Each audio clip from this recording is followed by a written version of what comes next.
Some of the world's poorest people are having to repay the richest nations and banks billions of dollars in interest every single year.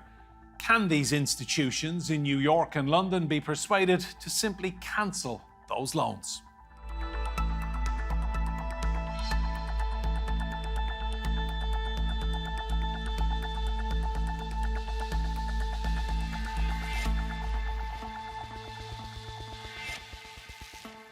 Hello and welcome to Roundtable. I'm Enda Brady. Now, governments in Ghana, Somalia, Sudan and Zimbabwe are struggling to provide their people with basic services like healthcare and education.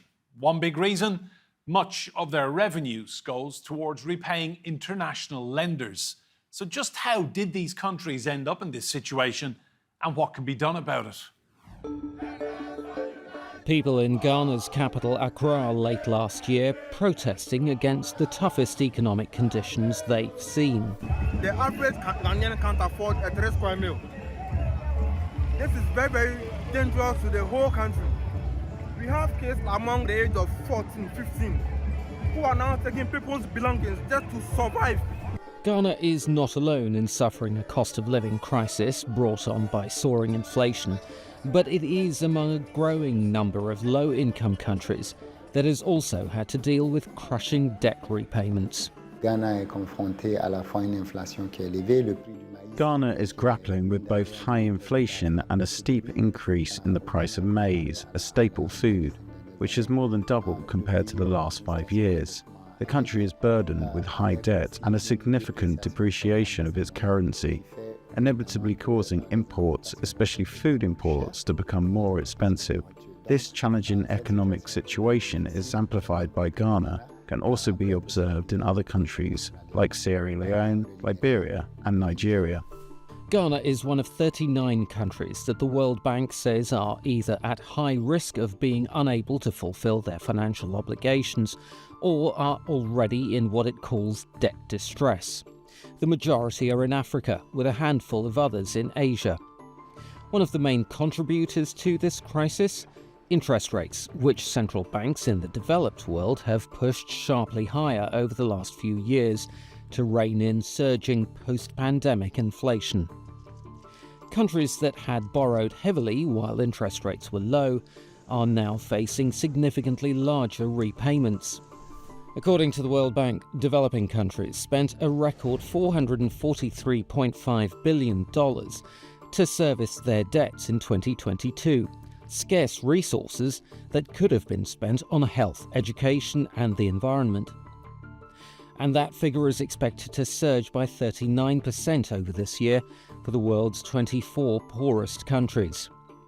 So who has been lending all of this money?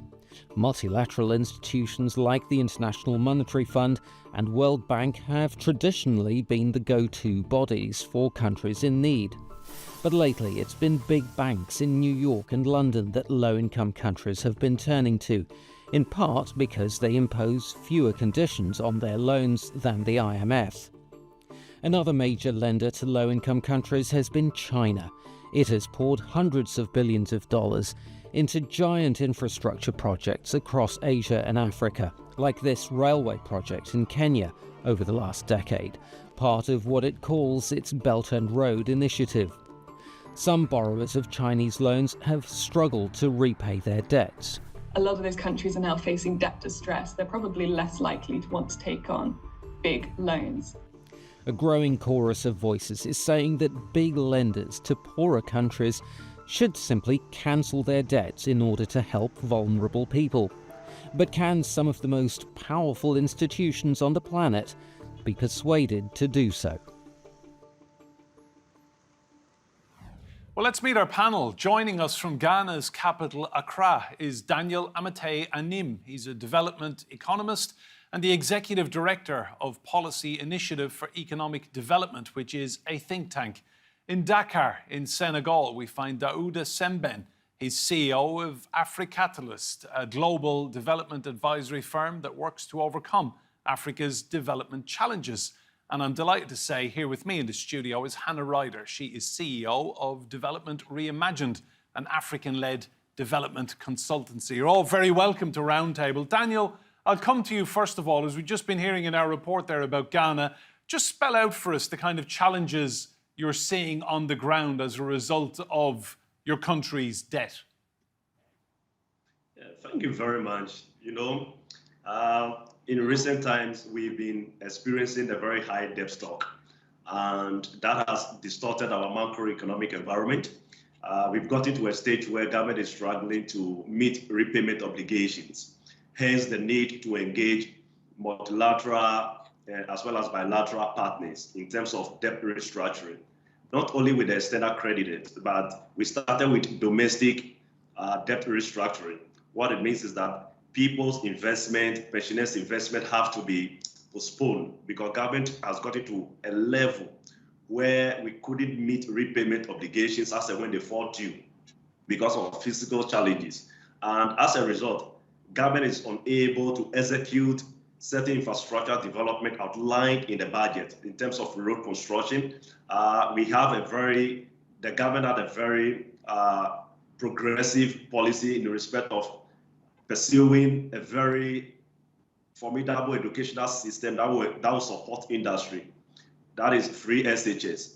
We succeeded by having accessibility. In other words, a lot of people have been enrolled, but the challenge has to do with providing the necessary infrastructure that will support learning and teaching and learning.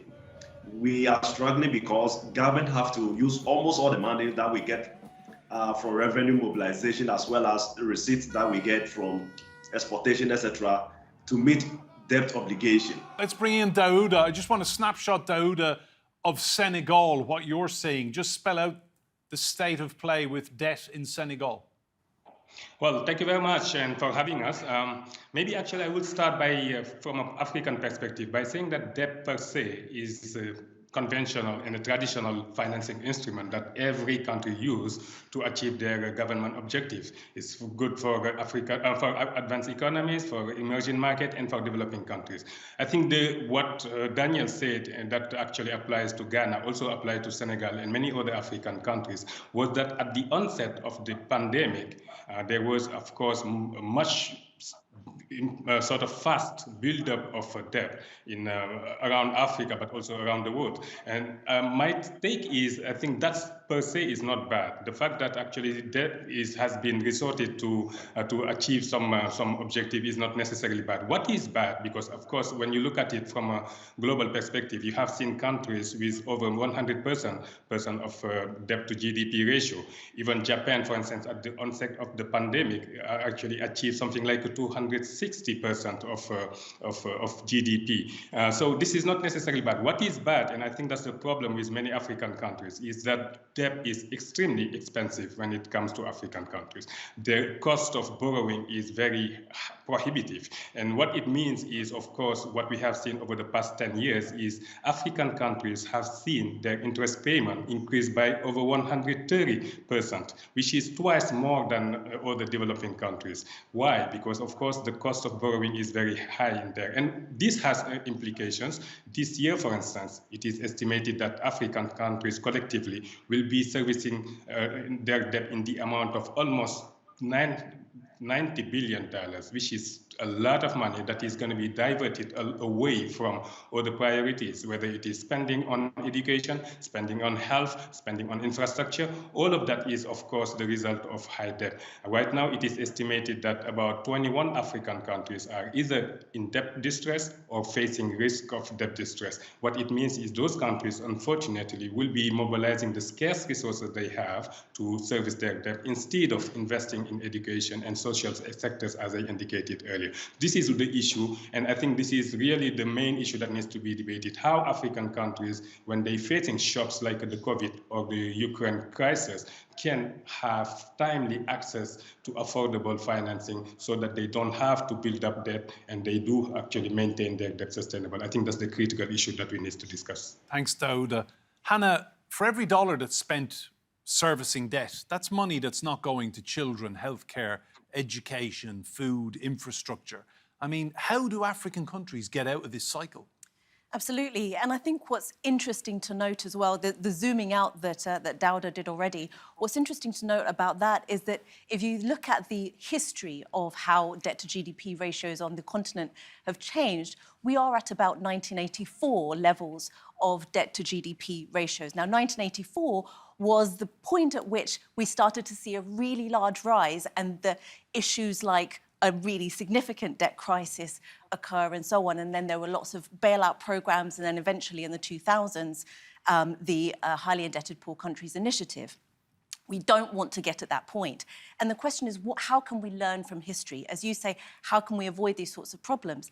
And I think if we have to remember one other aspect of this all, which is that even if you did reduce all of that spending right now, even if you were able to create a mechanism that would take all that servicing to zero, African countries would still need to get more debt because we're so behind in things like infrastructure and so on. So, a country like Ethiopia or Zambia, which have been going through some of these initiatives, just like Ghana, they need to be spending billions of US dollars a year just to build the basic levels of infrastructure.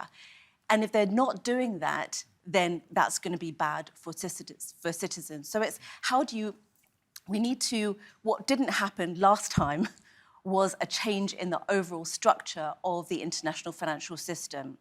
And I think that's what people are thinking about and working out. If we are going to do something different, then it's the change to the international financial system. So here's a question, Hannah. Why would they want to change the system when it benefits other countries outside of the continent of Africa? They're making profits off people's misery, aren't they? Well, what happened last time was that it became an issue for African countries to solve, an issue for then, it was blamed on African countries spending badly and all this sort of thing, which is actually not true. And definitely we've seen many countries have spent very, very responsibly, especially over the last 2 decades. They've been spending on infrastructure. They've been really investing in improving the situation. What we need to do is then see, well, yes, of course, there are some organisations and some, especially private sector, we're talking about interest rates, for example. When countries like Ghana go to the market, they're spending they're having to borrow at 10% interest rates. Of course, that's not going to be sustainable. So if there's a way of increasing, of course, there are things like the IMF, the World Bank. These are organisations that are meant to be designed to support countries to have the cheapest type of financing. We've got to put more pressure on them. Hannah, you mentioned debt initiatives. There have been several in the past. So the first was the establishment of the Paris Club in 1956. It is an informal group of 22 of the richest countries, including many major Western countries, as well as Russia, Japan and South Korea. In 1989, the then US Treasury Secretary Nicholas Brady launched a plan to resolve the Latin American debt crisis through the issuance of so-called Brady bonds. The IMF and the World Bank launched a heavily indebted poor countries initiative, which you just mentioned, in 1996. That was to ensure that no poor nation faces unmanageable debt burdens. And in 2005, the IMF kicked off its multilateral debt relief initiative. More than 36 countries have benefited from that plan. Daniel, what would you like to see happen if you had a magic golden wand to wave away debt? Give us a couple of points. What could be done this year to help African countries with debt? Yeah, thank you very much. I think the African bilateral and then multilateral partners need to appreciate and then understand one critical thing, that the need to support Africa equitably. They need to be very fair with the continent in terms of the global financial system, significantly where they position Africa, which I perceive it to be a deliberate architecture. And equally so, we also have our challenge. Where most of our governments are corrupt, they do not manage the resources that is available to the countries or to the various economies. So that is the question. But to answer your question, I'm of the view that they need to come to terms with the continent on a flexible means of paying, if possible, waive some of these interest rates on such loans. Because if you recall, if they don't do that, the challenge is that once the government are unable to provide the necessary opportunities within the economy to create jobs for the youth, they may resort. That's the reason which in recent time we have seen so many productive young men and women who wanted to cross the Mediterranean to Europe. If you don't support the continent to create a sustainable job for the citizens, they may resort to unorthodox means of entering into Europe, which is another challenge in terms of migration-related issues.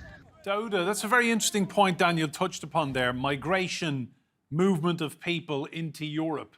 I mean, a lot of European governments are pretty obsessed with this, and yet the same people aren't joining up the dots and realising that if they could just help African countries reduce their debt burden, they might not see these big waves of migration that they seem so paranoid about. Is that a fair assessment?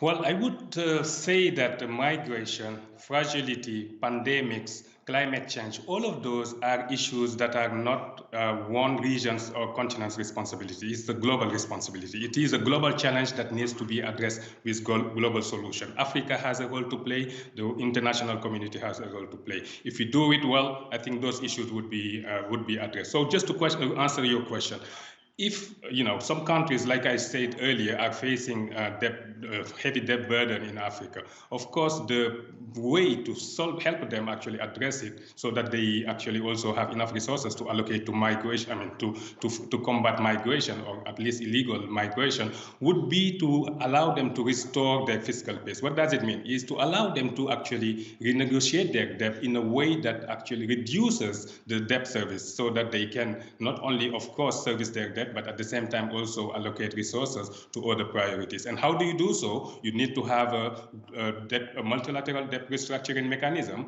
like the common framework that the G20 has put in place, but which is not yet, unfortunately, delivering results for countries like Ghana or Ethiopia or Zambia. So that's one issue. But also we have to remember, I said this is 21 countries that are either in debt distress or facing a debt crisis. It means that there are 33 more countries that are not in that situation. We need to also address their situation. And how do you do so? You have to make sure that those countries have timely access to affordable financing from global financial markets, from global capital market. And this is not yet the case, as Anna said earlier. African countries, on average, borrow at more than 11% from global capital markets. That is at least 700 to 800 basis points more than actually the US benchmark, which is used usually in the market. So we need to address that issue. We also, of course, have to recognize that African countries themselves have a role to play. It's up to them also to mobilize more domestic resources to address their needs, but it is also to them to make sure that they strengthen their policies and their regulation so that the situation that can lead to debt distress is not necessarily is addressed in an effective manner. And last but not least, we also need to make sure that African risk assessment is done in a way that is fair and just. There is some research that shows that African countries are not assessed by credit rating agents in a fair manner, which means, of course, that it has a bearing on the cost of financing that they can expect from global markets. That's an issue that needs to be addressed. And I think we have seen people like Hannah and others actually voicing very much about these issues lately. Thanks, Daouda. Hannah, I want to talk about one country that seems to have tentacles in every corner of the African continent. China. A country I know well. I lived there for 6 years. Well, tell me how they are profiting from Africa. Should we be concerned about the tentacles they have and the payback? You know, what's in it for the Chinese? They're very, very interested in Africa mineral resources as well. Well, I think the whole world has been interested in African mineral resources. But before I answer your question, I think it's also important to think about, from an African perspective, why be interested in China as well? Why be interested in finance from China? And a lot of the time, many African leaders are, because they find financing from elsewhere either very expensive, as Daouda was explaining with regards to credit from the private sector, or they find it very difficult to extract. It takes almost years sometimes just to get 300 million from the World Bank or from one of the other regional development banks. It can take a really long time. Whereas the Chinese way of working has been much easier and simpler to be able to get those sorts of finances and Lower deals. interest rates? In some cases, yes. Certainly for the middle-income countries on the continent, they are lower than what those countries would be able to achieve with the banks like World Bank and IMF. The lowest income countries, they can't get that. They are going to be a bit more expensive. But in any case, the fact is, as I said, African countries need more finance. So that's why they look, one of the reasons they look to China. But why is China interested? I think the other question is, why isn't everybody interested right now? And it kind of goes back to your question about migration. This is not an issue about, are Africans going to be, kind of enveloping Europe? This is a question of why not invest in the continent? Because this is a continent where it should be the world's largest manufacturing hub, taking over from China in that way. The African continent should be supporting all the production across the world of lots of goods, because we're going to have the biggest youth population. We have the workers, and other regions don't. The Chinese government has seen that. They know that that's the trend, and that's what they're investing into, that's what they're leaning into. And the question is, why isn't everybody else doing that? And I hope others will do that, to be honest. We've actually seen, overall, the foreign direct investment from Europe, US, even China as well, hasn't kept up with the pace of growth on the African continent. It's time that it does. So tell me, you think the Chinese influence in Africa is overall positive? I mean, in terms, there's obviously a payback for China. It's payback for Europe. It's payback. Everybody has got their interest. And I think it would be misleading to say that countries don't have a national interest. But I wouldn't necessarily say China's national interest is worse than Turkey's national interest, or worse than the US's or European countries. Exactly. Yeah. Everyone does have their different national interests. But my view is that also African countries also have an interest. And at the moment, African countries have an interest in working with a wide range and diversifying partnerships. When they did rely on one partnership or two partnerships, it didn't work. And that's one lesson that is being addressed at the moment by African leaders, and they have been trying to do that over the past few years. Thanks, Hannah.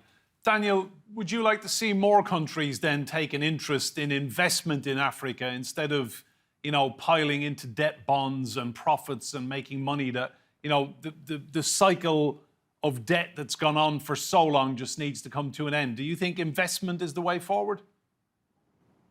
Yes, certainly so. Investment is the way forward, but investment in the right spirit, investment where there will not be a deliberate encumbrances to ensure that at a certain time, the countries that, these countries that the investments will be done will not be crippled. Okay, so for example, just like Hannah indicated, yes, as much as I appreciate China's presence on the continent, but if you study the philosophical and economic ideology of the Chinese, why they are interested in Africa, is because of our natural resources. They need it to drive their industrial agenda. Just like any other bloc is interested on the continent, okay, their key interest is to, at the end of the day, serve their larger interest rather than that of Africa. So it is incumbent on our leadership, our political leadership, to understand, so that when they are dealing with China, they are dealing with EU, they are dealing with the USA or any other bloc, they should be able to appreciate that they are not Father Christmas code. They are not in to support Africa against the score that Africa needs that support. They have an interest, a national interest to achieve. Daouda, final question, just briefly, Daouda. Do you think in the coming years we will see the debt burden of African countries go down, or is it going to get even worse? What's your prediction? I think we have to recognize something. I think how it's going to evolve is going to depend on how we are going to be successful in promoting good debts and containing bad debts. Bad debt is unfortunately a situation where nobody is going to win. Borrowers are going to lose, borrowing countries from Africa, but creditors also are going to lose, because if borrowers are not able to service their debt, they're not going to get any profit. But I think if we promote good debt, which means actually, the debt that could help sort of fasten growth in those countries, create jobs, but of course make sure that the government have enough resources to allocate to priority spending, then everyone everyone would win.